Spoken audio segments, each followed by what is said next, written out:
Okay. Okay, so I'll just start from the top with the Civic Design Center youth programs. The topics that we typically look at are having youth involved in understanding affordable housing, transportation, and then youth-centered spaces and places. And our two programs are called Design Your Neighborhood and the Nashville Youth Design Team. Everything, all of our projects and curriculum aims to do these three things. So, build knowledge of built environment design, awareness of how it impacts community issues, and then civic action strategies for change.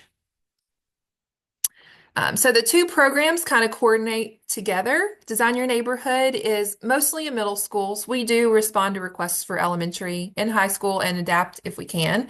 Um, but it's designed to be able to reach the masses. We end up reaching about 1,500 youth middle school students in Nashville every year. And then also this is in the Chattanooga Design Studio also has Design Your Neighborhood in their schools. And so then we recruit the really interested eighth graders from Design Your Neighborhood classes for further opportunities through a high school internship program called the Nashville Youth Design Team. And so they do a pretty intensive what we call community research process where they reach out to their peers and learn how it's all based around youth wellness in neighborhoods. And so they learn issues and strengths around that topic, and then they design and install improvements in order to make Nashville's neighborhoods better for youth. But DASHville lives in Design Your Neighborhood program. Um, this is just so y'all can get a sense of how broad the reach is in Nashville and so since fall 2023, we've been to all these schools and after school programs with something that has to do with Design Your Neighborhood, whether it was DASHville or another project. And in a minute, we'll go through how y'all can you can choose your school and your times and everything. And so, if you live in Goodlettsville and don't want to drive to Bellevue, that's okay. You can hopefully have an option that's close to you. Um, so this year, these are the four projects we have in schools. In the humanities classes, we have students working on podcasts where they give the youth perspective on one of those topics I mentioned. We have students in art classes designing artwork for our bus stop benches, and the artwork should be out mid-April through May usually. So be on the lookout for that on our benches. And then I'm going to go into more on the paint challenge just because we rely heavily on volunteers for that as well. So if that piques your interest, we would love for y'all to double up if you can or help us spread the word.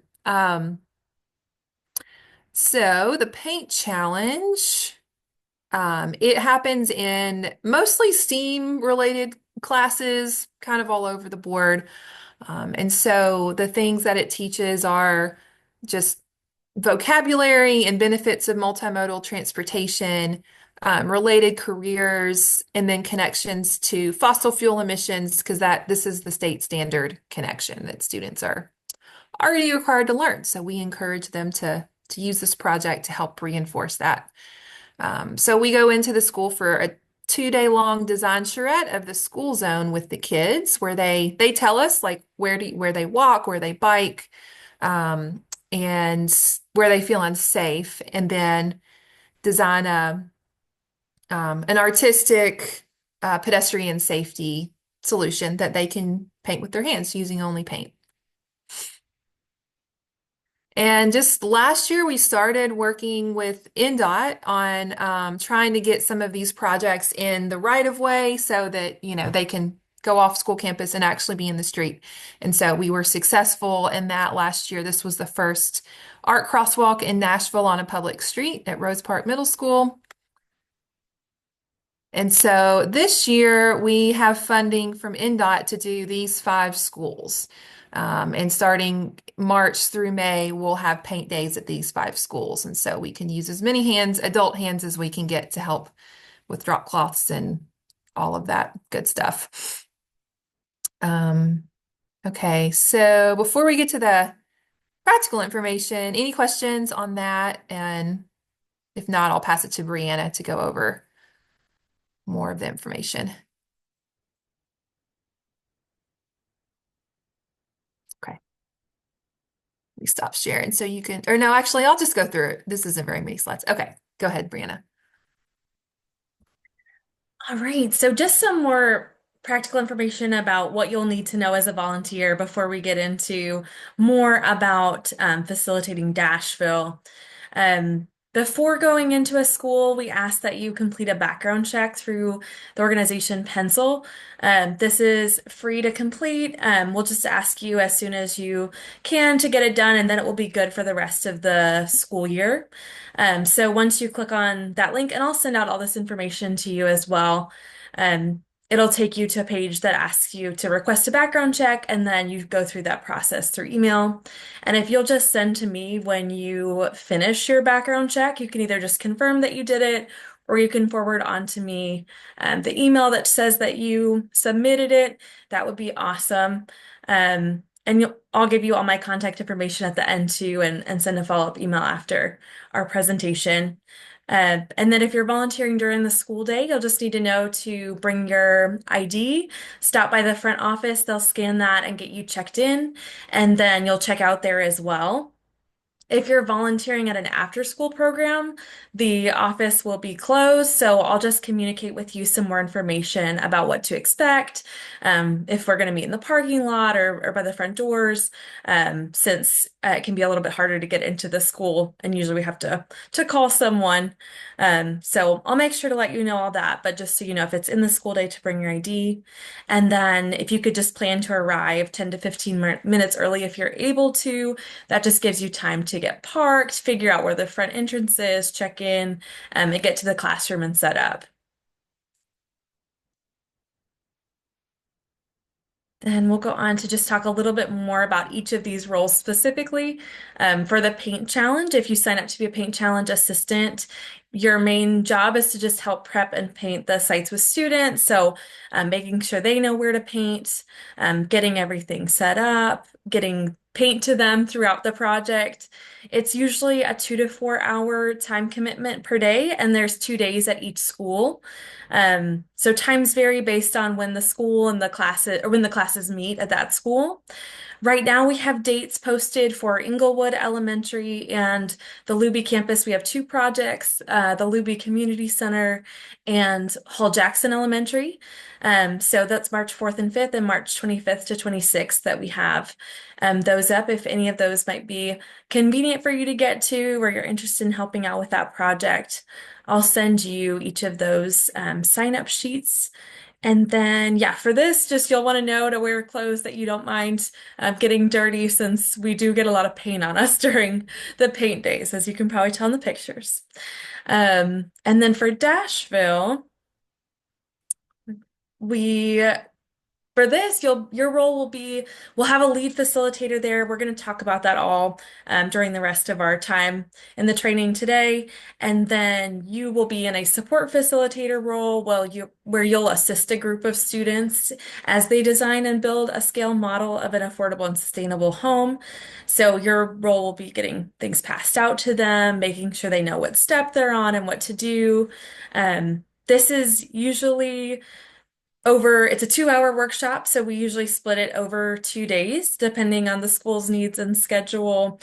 So often this will be a 1 hour time commitment over 2 days. If you're able to attend one or both of those is awesome to have the same people throughout the whole workshop. And then sometimes we'll have one 2 hour session. But all the dates, locations, and times will be on the sign-up sheet. Melly, I don't know if we want to pull that up now to go through just what that kind of looks like. And then, like I said earlier, just plan to arrive 10 to 15 minutes early. And for DASHville, we usually have about 15 minutes of cleanup at the end where just to get everything kind of put back and we reuse all our materials. So if you're able to stay for a little bit after, that would be awesome. And if you're not, we'll have other people there that can finish cleaning that up too. So all of our sign up sheets are on Sign Up Genius, and like I said, I'll send you all those links if we can find Can it. I y'all was just see gonna. it? I might have a different screen that I don't know if my screen transitioned or not. Can you see the website that I have up?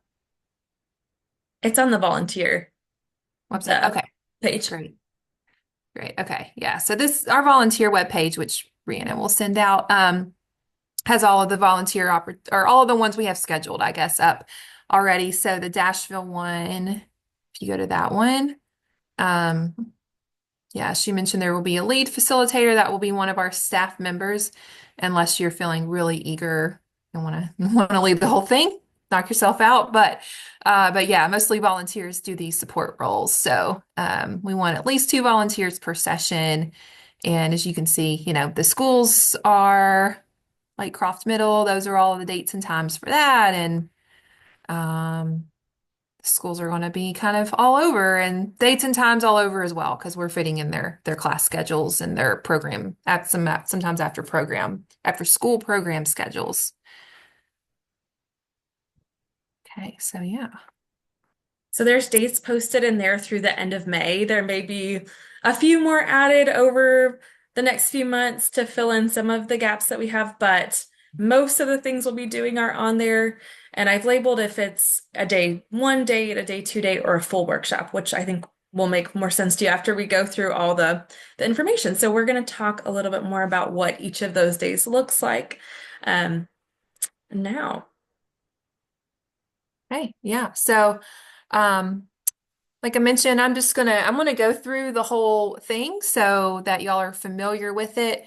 But just want to reiterate that your role in this, everything the volunteers will do is going to be prompted by the lead facilitator. So that is how we're going to do this. But this is also a little background information we thought was really interesting. So our high school program, the youth design team, did a pretty big community engagement process for Imagine Nashville, and through that, this was one of the questions in the survey, and these were youth ages like 8 to 18 that were surveyed that said this, but their top three things they disliked, or top four, I guess, was number one was traffic, and then numbers two through four had to do with affordability and housing. And so we saw that as, of course, like very important for us to have some educational and civic action content in our classrooms with these programs so that students could be building some information, vocabulary around these topics and some agency in their community. And it surprised me. I thought that they were going to choose things that they related to a little bit more because they're not buying houses or worrying about their household budget if you're like a 10-year-old.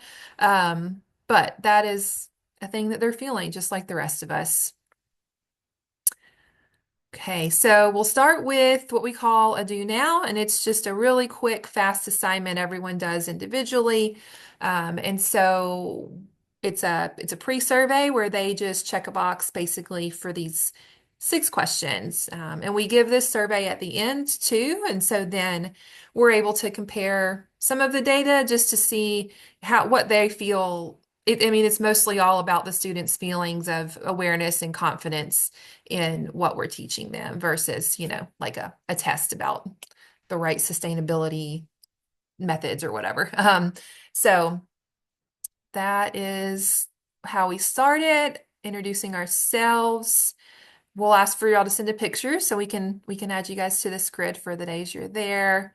Um, but I think the main message we're trying to communicate is that as a young person, they are an important voice in their community's needs and how it's shaped and designed.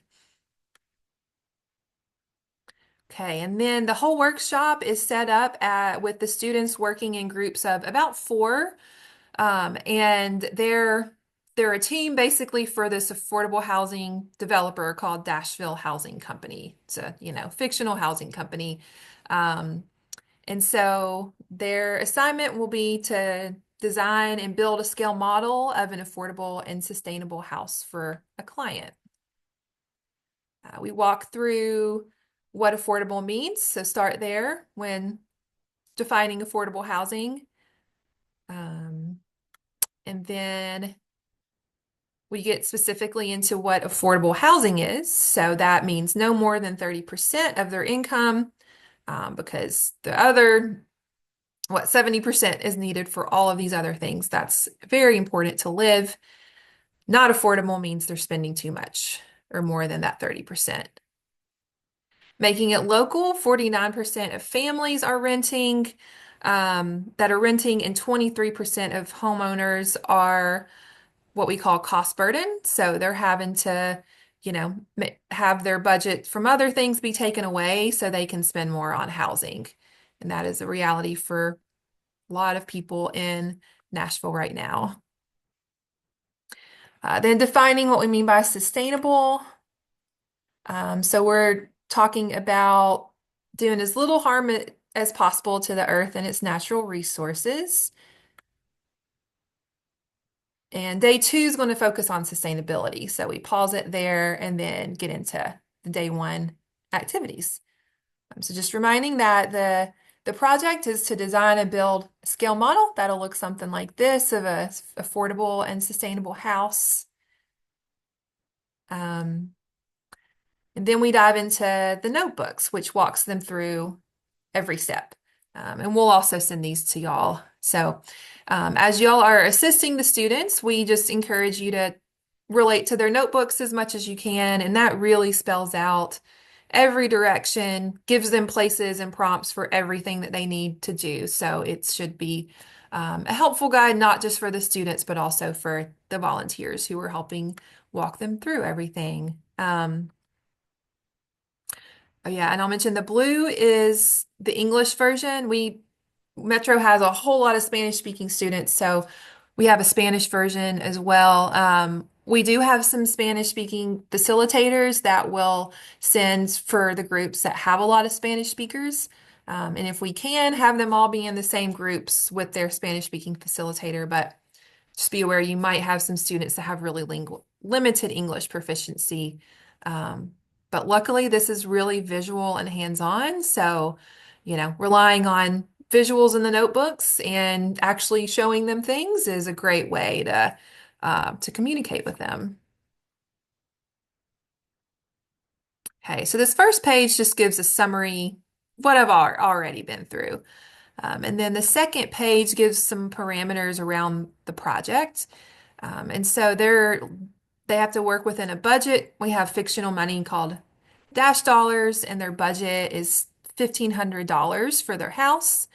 They also have a size limitation of being 1,000 square feet or less. Okay, so let's begin. So we'll do introductions to project managers, which that is you, that's the volunteers. So the goal is to have every volunteer work with 8 total students, and those students will be broken up into 2 groups of 4. So you're basically the project manager for 2 DASHville project teams.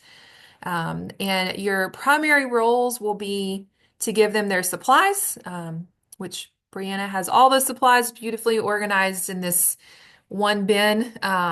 So we'll give every volunteer like the bin for each group, and you just, as we prompt, you'll hand them their supplies. Um, Guidance where you feel like they need it. The confidence and attention levels of kids that we're with vary really widely. So, some of them loved the side-by-side guidance. Some of them are very like, this is what we're doing and this is how it's going to be, which is great. Some of them also just don't pay attention for more than a few seconds. So help with that too will be appreciated. Yeah, and so after each step, they're supposed to get a stamp, and so you'll check them off for their stamps as well. Okay, step 1 is on page, and we'll have page numbers to reference as well. But step 1, yeah, so this is what we'll show on the screen. This is what their notebook looks like. So they'll be asked to turn to page 4, and as a group, look through the descriptions for each group role. And then assign each group member a role that's based on a career. And so basically each group or each role is responsible for one step of the whole process. It doesn't mean they're the only one working on it, but it just means that they're the ones that we hope to lead that part to, say, hey, group, what do you think about X, Y, and Z? Um, I found this to come in the most handy when they're disagreeing, which when sometimes they have really strong opinions that don't match up, which is great because they're really caring, but also tough to resolve sometimes. And so this is a way to really give ownership and leadership to that role. Like if we're working on the floor plan and they're disagreeing on what size bedroom to put in there, the architect has the final say. And so the volunteer can say, well, let's let the architect have the leadership on this and they can have the final say. Um, so yeah, so everyone, including y'all, will have name tags as a fun reminder throughout of who is playing what role. And then you'll also get your stamps. So as soon as they've got their roles figured out, you can stamp off your two groups right here in these little stamp spots. Step two is to get your client. And so the facilitator will assign each group a client. This is what it looks like in the notebook. So there's a little description of each one. And once they're assigned it, they just need, as a group, to read through it and make sure they have those needs in mind as they design. Step three is to start their floor plan. And so, let's see. Just a reminder that the house size needs to be 1,000 square feet or less. And as you can see, we give them like a packet of room options. That's this right here. Each group will get a set of options for rooms they can spread out and look at. And each one has a really easy number to add for the square footage. So it should be an easy add up to keep track of your square footage, hopefully. Um, yeah, and then you'll give them a board. The green, of course, is grass, but it has a nice grid on it so they can arrange their rooms as they want. Um, each square foot costs $1 and so, if they use all of their square footage, they usually don't. They usually land somewhere around 800 or 900 square feet. But if they do use all their square footage, that means that something that we want to make sure they're writing down and keeping track of is how much they've spent. So that will be $1,000, and then with their 1,500 budget, it'd be 500 left over. Then the walls. So the next material you'll give them it's these little pieces of cardboard that are various sizes and they fit into these grooves. They're pretty tight, snug fit, so sometimes they can have trouble getting them fit in, and that's just something y'all can help them with if they're struggling with that. They also tend to it's hard to like kind of know which direction to orient them in. So as you can see this like small one, if you were to put it sideways, the wall would be really short beside other really tall walls. So just make sure they're putting them in the right orientation. So all the walls are the same height and then give them their stamp. And that's the end of day one. That's usually takes the full hour of day one. Um, oh yeah, one more thing I'll mention on the notebook and on the PowerPoint slide, we'll have on there what group role is supposed to be the leader in that step to help them keep track of that. Okay, any questions on that before we move to day two? Okay, we will keep rolling. Brianna, I'll let you share your screen for this part for day two. Oh, yeah, permission to share. There you go.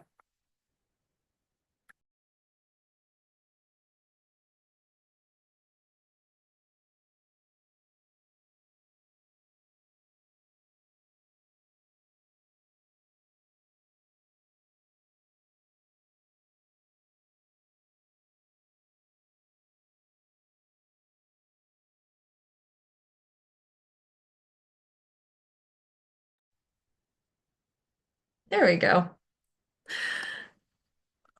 right, so for day one, they already have the outline of their house done, the floor plan done, and then day two really gets into the sustainability options, building options that they have to add to their house, and more why those things help make their home more sustainable. So we start off day two by just going over the definition of sustainable again, refreshing them on what that means before we get into each of their four different categories that we focus on. And each of the things mentioned in each of these categories is something that they can decide to purchase to include in their model. So the goal of this is just to kind of help them decide which of those things are important to them. And we'll go through these as kind of a whole group discussion um, with the students. And then your role will just be to kind of help them as they're deciding which ones they want to include. And all the information will be in the booklet. If you don't have, as much background in what these are, it's no problem. It's a very kind of brief overview of them. But for planting trees and a green roof for improving air quality, I usually just ask them, what they already know about what these release and what they take in. And so they usually can tell us, that they absorb carbon dioxide, release oxygen, that's how it would improve the air quality. For producing less waste, we start off by talking about what they know about recycling, what kind of materials are recycled, and why this is important. Sometimes they'll have a background in understanding what composting is, but just talk through that this is kind of like recycling organic matter, like food scraps or leaves that are then turned into fertilizer for plants. Um, and so they're able to buy a little compost bin or recycling bin for their house, and then all the groups will be able to use some reused building materials in their model. For biodiversity, as a group, we just talk about what does biodiversity mean, make the connection to the word diverse if they already know what that means. And the ways that they might help this with their model are by planting trees or using native landscaping. So usually just ask them, what do these things provide for animals? And they'll say, they provide a shelter, habitat for them, or they provide food. And then the last category is using less energy. So again, just connecting to what they already know about if they've seen solar panels and what those do. For energy efficient windows, we just explained that. Usually a window will have one or two panes of glass, but an energy efficient window has three panes of glass to keep to keep the warm or cool air inside the house is how it helps with energy efficiency. And then a green roof and a cool roof usually ask them, what happens to the sun's energy in both of these scenarios, and they'll say something like, the energy goes to helping the plants grow, or they already have some kind of connection with a cool roof to like that darker colors absorb sunlight and cooler colors don't absorb as much, so a cool roof instead reflects the sun's energy. So those are all their options. They have this in their booklet, so you'll have this too to reference just as they're going through and deciding which ones they want. And then, so at this point, they break off into their groups again, and the same groups from day one. They go through and decide based on how much money they have left over from the previous day, how many dash dollars, which ones they want to prioritize buying for their house. So the first thing you'll want to ask them to do on their booklet up here is just write down how many dash dollars they have left over from step three, and you could just go back and find that in their booklet. And then they use that to decide which of these they want. Each of these sustainability features has a different material that goes along with it that I'm going to show you in just a minute. And this is the last step where they actually use their dash dollars. So they can use all of them. Some of them will sometimes want to keep some left over, thinking about their family's needs, that maybe they want to save some money. So that's great if they're thinking about that, but there's nothing else after this that they spend it on. And then at this point too, we will give them their set of dash dollars. Their $1,500 is broken down into different denominations of money. And so then they counted out how much they've already spent, count out the rest that they're spending on their sustainability features. Sometimes we don't use these if we don't have a ton of time to get through this step, but the kids always have fun using the dash dollars. So after you've stamped this that they are within their budget, go on to the next step. You'll give them their building materials that are in this box. And this is what it looks like. So if they purchase, they only get the materials for what they've purchased. So the like solar panels are the black grid paper. There's trees with a base for those. There's the recycling compost bins. For the windows, there's address labels that are cut up. So they're kind of like little stickers that they can put on their house. And then every group will use the construction paper and the recycled building materials that are in a box in the bigger box. So this is what everything looks like as it's organized. All the groups will use the scissors, glue, markers, and then everything else you'll just give them what they chose as their group. So the for planting trees, they have these trees with the base that they can set on the board. For native landscaping, there's some green pom-poms and little flowers that they can set on there. The solar panels, the windows are under here. The recycling compost bins are in here. And then once you take off this part of the box, the inside has everything else they'll need. So there's the cool roof under here. It's that, it looks like this, the metallic cardstock. You can't really see it in this picture. This box, the pencil box, is their reused material, so everyone can use those.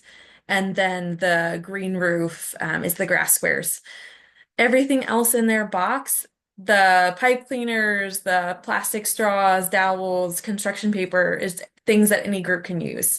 But sometimes it gets a little confusing because everything is in this box, that they don't necessarily get to use all the things.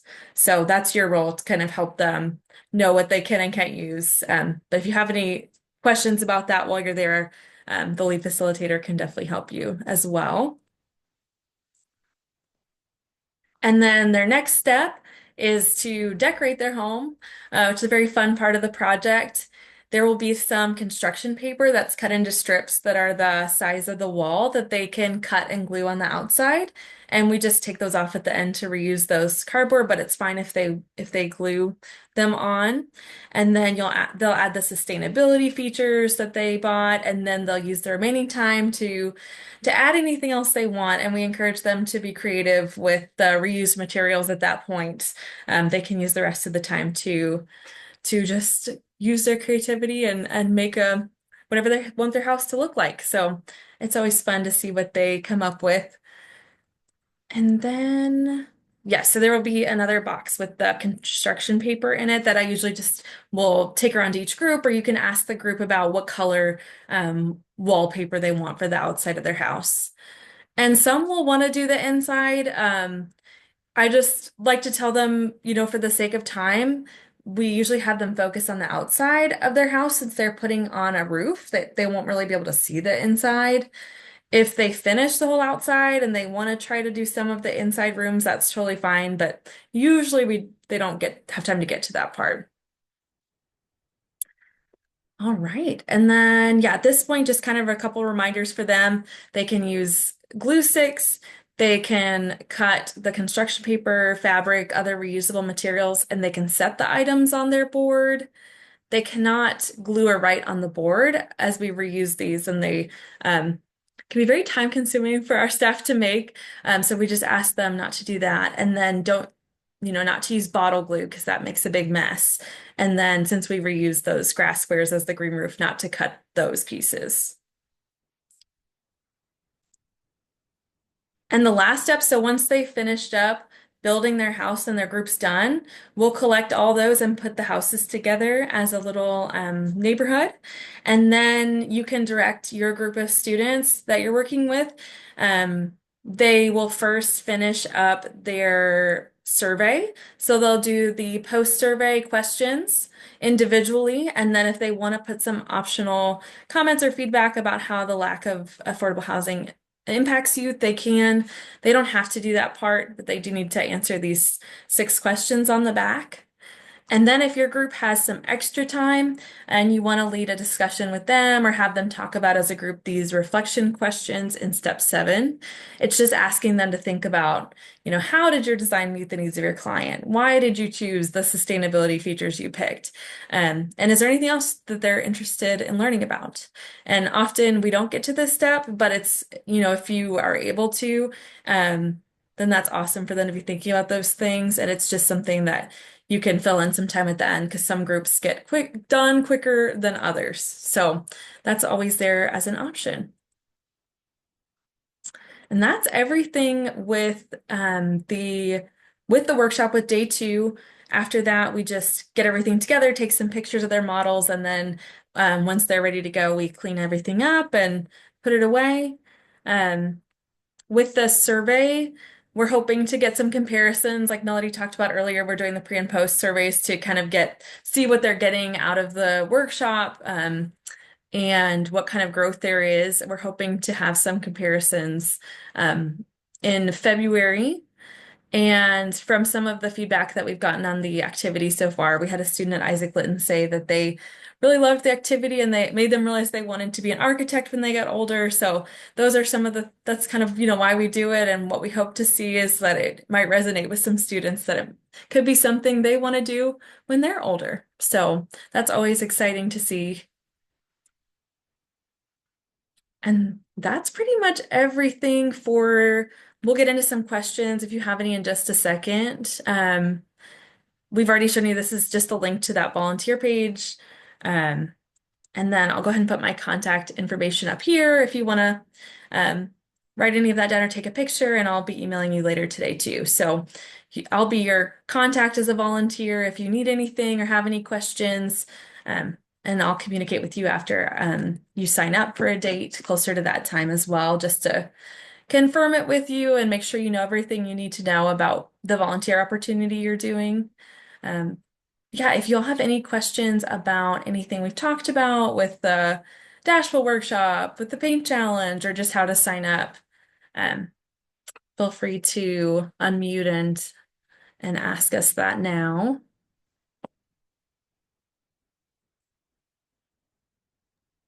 I do have one question just to make sure I may have missed this. So the DASHville challenges that's 2 days. So like if we wanted to volunteer, we could volunteer for both days. And then is it 1 hour each on each day? Yeah, it's usually 2 days to fit into a school schedule. So yes, it'd be 1 hour each day, or sometimes it's 50 minutes, but somewhere in there, close to an Okay, hour. And so great. yeah, you hopefully it makes sense on the sign up sheet which 2 days go together. Because often the teacher will have multiple classes, and then it's like Oh yeah. Okay. day 1, it says day 1 for that, and then the next day will be the second day. So if you want to sign up for the same time slot on both days, that would be awesome to have the same Okay, people there for each one. But if you're not able, we're happy to have you there for either day. And great. sometimes there will be a 2 hour session, but it will say full workshop on the sign up sheet if it's a 2 hour session. Okay, great. And are the facilitators normally you, Brianna, and Melody? It's not Yeah. usually me. It's usually Okay. Brianna and gosh, yeah. Go ahead, Brianna. You can tell us better name. Yeah, usually I'll be there. Sometimes some other of our staff will be there. Nia, Remy, Okay. Shangwen goes to a lot of them. So yeah, I'll kind of try to communicate with you who the lead facilitator will be for the day that you're there. Sometimes we're kind of trying to fill in those things, but I'll try to make sure you know who else will be there with you. Okay, great. Yeah, I was just curious. Thanks. Any other questions? Yeah, maybe a follow-up to the one that Katie just asked. You were mentioning about the paint challenge, and that when you were showing the volunteer form, it looked like there was some lead facilitator roles that were still open that were signed up. I mean that you're trying to get signups for. Is that the same for DASHville? And if you were looking for somebody in that lead facilitator role to volunteer, would you recommend them coming in just in the support role first and kind of getting lay of the land and then being able to do the lead? Maybe just speak a little bit to how that might work. Yeah, you want me to Right speak to now. that? Go Oh, ahead. sure. Yeah. If you want to go ahead, Melody. Yeah. So the DASHville is the one that has the leads facilitator and support. That's the one that I showed y'all. I might have not been clear on that, but yeah, the one that y'all saw was the lead facilitator as our staff and then support for volunteers. So yeah, unless you're just feeling extra eager, I would start in a support role for sure on that. And then for the paint day, I didn't show that sign up. I can. Let's see. If I've got one. It's a little more simple, I think, than the other one. Um,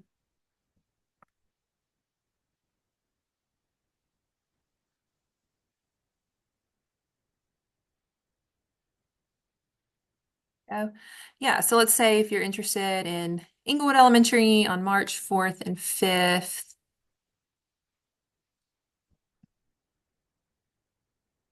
we have slots for 10 volunteers. And so this one, they're 3 hour, two, we have it broken down into two 3 hour shift, or sorry, one 3 hour shift over 2 days. So you would just sign up for that. So, and this one, we don't really, no, we don't really do a lot of prep with volunteers just because it's mostly getting out there and, we'll have a team putting drop cloths down, a team pouring paint. We kind of organize it all once everyone gets out there. And we have the volunteers come like an hour before the kids come out. So, we'll have a game plan on who's comfortable with what job, once we're out there.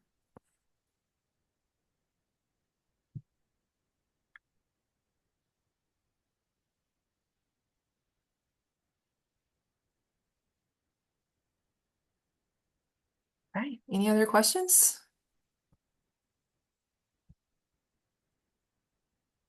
Great. Okay. Well, thank y'all so much again. And yeah, we look forward to hopefully seeing y'all again with DASHville. Just reach out if y'all need anything. But yeah, thank you so much.